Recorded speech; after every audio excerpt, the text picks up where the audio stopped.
to talk to you today about the centrality of the cross in counseling and what does it mean to the believer, and how does it affect our community groups, our redemption groups, in our counseling.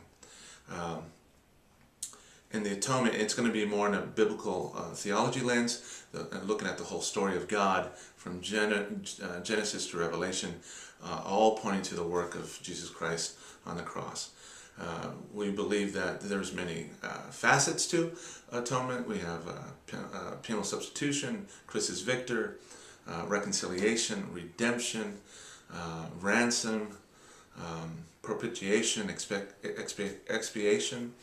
We're going to talk a lot about those as well as the weeks to come, but I really want to talk today about penal substitution. So if atonement is central to our faith, then penal substitution is central to the atonement. So let me say that again. It's atonement is central to our faith. Penal substitution is central to the atonement.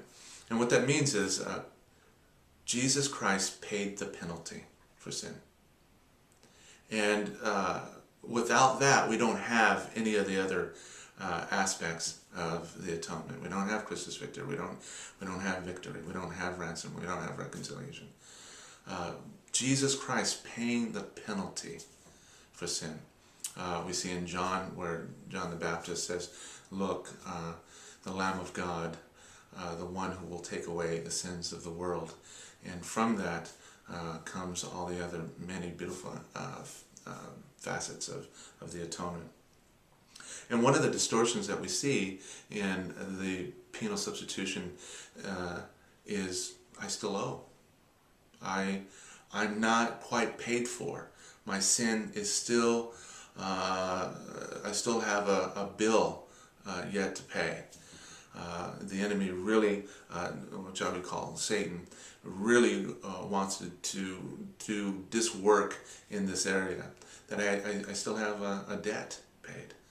And the truth is that you don't. So in counseling, we want to really traffic in those distortions and replace it with the truth of Jesus Christ, that you are, that you have, the debt has been paid. Condemnation and shame and guilt, these things are absolutely felt in the body. We experience shame and guilt and condemnation to the point where it tenses us up. It gives us ulcers. It really gives us it really affects our body. So if sin affects the body in this way, why wouldn't we believe that God would show up in the same way? And that's what the atonement does for us. That's what penal substitution does for us. It really, absolutely relieves you of debt and the legal bind that Satan has on you.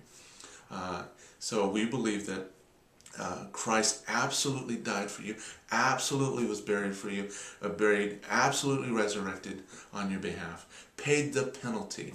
And once we replace that lie with the truth, you're absolutely transformed, absolutely healed.